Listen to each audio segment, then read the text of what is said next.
All right, burning is done, finally. All right, back with a little more sanding. Let's get this cleaned up.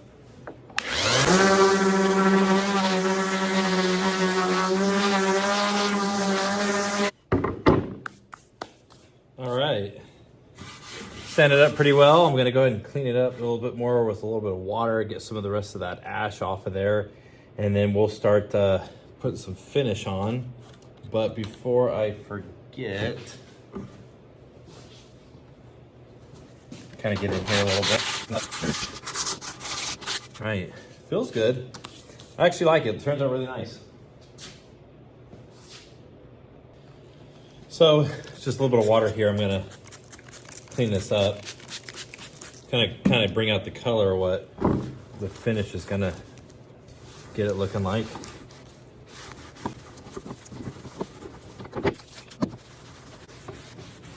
Oh yeah, that looks beautiful.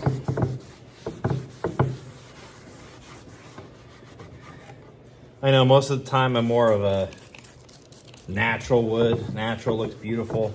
I mean, it is, it's gorgeous, but something about this on a butcher block cutting board, it gives it that rustic feel. Yeah, I really like that. All right. So for my finish here, I'll be right back. Let me go ahead and grab it. All right, so my finish here, beeswax. I get this actually from my mother-in-law, who gets it from somewhere else. I don't know. Either way, she gives it to me. It's great stuff. I get it in these weird pellets, but it's perfect. Spread a couple pellets out here. I just crumble it up a bit.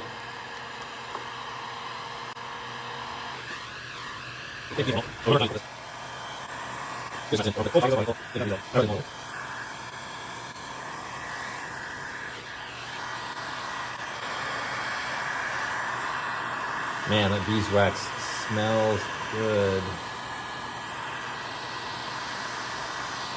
Remember last time I was using this in the summertime, I started attracting all the local bees. They were swarming all over the last board I did this to.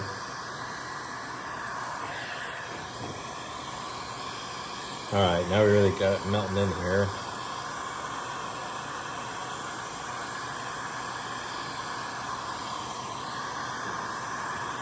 You see the way it starts to drip towards the center? It's nice. It needs those juices. You stick that meat on there.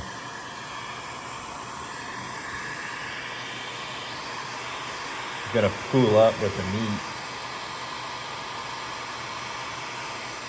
I tell you what, guys, it's still awkward sitting here trying to think of something to say. Half the time I don't know if I should shut my mouth and just continue on with my project, or if I should talk a little bit. I mean, let me know in the comments. I see I got a lot of followers up on here. Let me know. It's the first time I've started doing something like this. Half the time it's me and the wife in here now that I've got the wood stove anyway. She didn't hang out with me before until I had heat in this place. It's great. You guys saw my daughter earlier. She comes in and out of this shop all the time. She's always wanting to know what I got going on. She always wants to do what I'm doing. I love it. Sometimes I sit there and think, man, she's getting in the way. I'm trying to get this done. But I mean, when you sit back and look at it, I love it. That's what trying to start your own business is all about. I want to be here more for the family. My current job, I'm working 10 months out of the year. I'm out on night shift. It's hard. I got a 2-year-old girl who's growing up so fast. And I mean, for me, it's like an instant change because I only see the girl for a couple hours before I go to work. By the time I come home, she's in bed. I mean, stuff like that. It's hard to be family oriented when you only see people at night. So I decided to start this as a side business, messing around with cutting boards. You know, I'm going to doing a little lathe work here pretty soon. My main focus, what I really would like to get into, I'd like to start making those custom tables. It's really fun to do that epoxy stuff, you know. So we'll see how that goes here in the future. Something like that takes off. Oh, it would be awesome. So a little bit about me. I mean, I've been doing a little bit of woodworking since I was in high school. It's been, well over 10 years now. It's been just a hobby for the most part. And then I kind of branched off. I messed around a little bit with the forge. I've been teaching myself how to weld. You guys saw my last set of videos. I'm not great at it, but it's enough to get the job done. Not afraid to post it there online for everybody to ridicule. It's fine with me. That's what we got freedom of speech for. But the woodworking thing, you know, the wife was just like, why don't you just go ahead and start something? Why don't you just go ahead and just start it? And for a while I was like, nah, people don't really want what I got going on. And as it turns out, quite a few people locally anyways are really interested in what I got going on. So I'm pretty excited. I got some people already wanting to help out. Got a guy who lives down the road from me. He's got cameras and stuff. He's got a YouTube channel. His name's CJ. He does a lot of stuff with the Sherpa, or the Sherp. And he just goes out on adventures out there, films a lot of it, and posts it. It's pretty cool stuff. So he's got some extra cameras. He said that are just sitting there not doing much right now because he's busy. They got stuff going on. And he's willing to lend me those cameras, so I'm pretty excited about that.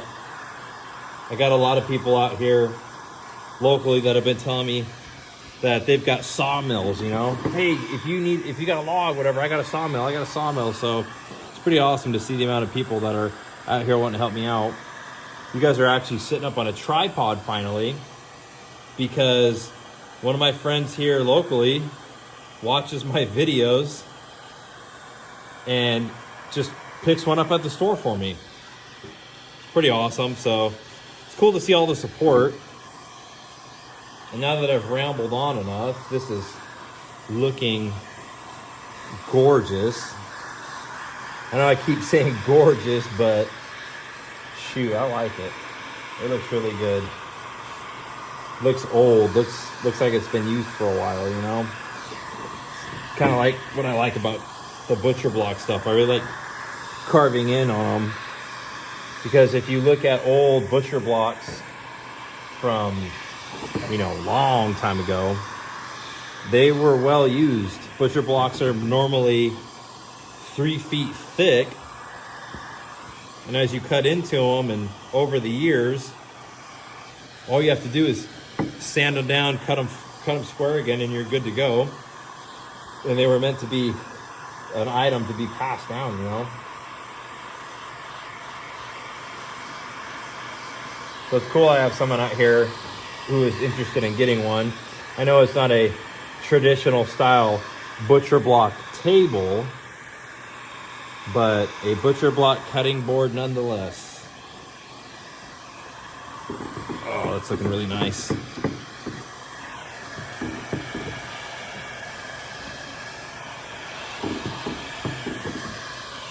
Yeah, I like that. Oh, it's nice and warm. Let's go ahead and grab it and flip it over. I mean, you can really see the contrast there, really dull. And then this brings out some reds and stuff in it. It's just a gorgeous piece. Oh, before I forget, I have to put my signature on this. Okay, found it. So I've been using this for a long time. This is a cotter pin welded to a busted screwdriver, and I've got it bent over for a C. Originally it's just C for Conrad, but hey, Columbia Woodworks. I don't have a signature stamp yet to put on my pieces, but that's something I'll work out in the future.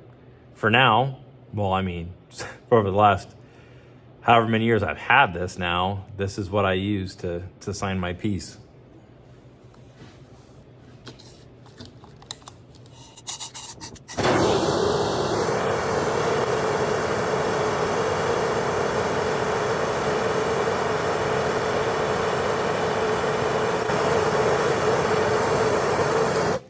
quick, it's easy.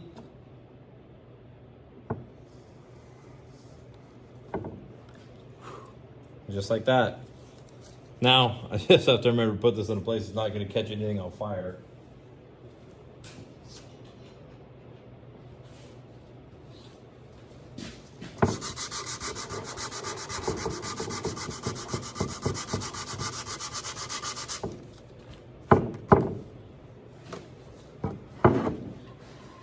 And there it is.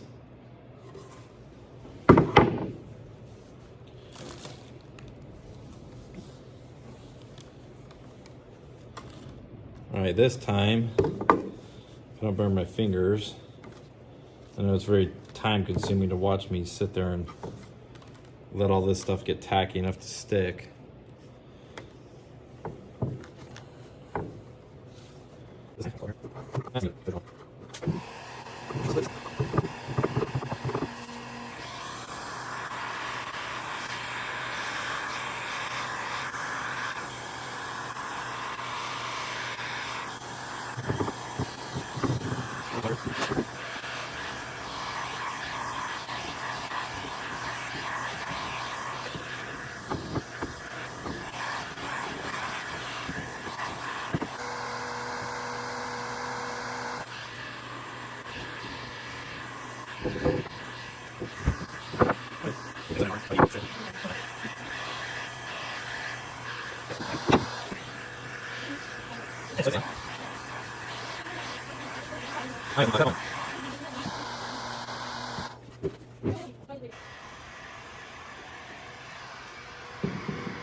All right, so here we are, finished up. It's 24 inches by 15 inches. It's a massive cutting board. Wife says it's what she would call an extra large cutting board. I don't know, I don't cook that often, but I've got a lot more coming up. I've got a lot more live edge pieces that I want to turn into charcuterie boards, another thing the wife calls them. I say cut on them. I think they look better when you do. Cut on the suckers, I don't care. But I got a lot of those to make. Like you saw earlier, I've got that massive butcher block. I've got a new piece of wood I'd like to show you guys real quick. So out over here, come on over.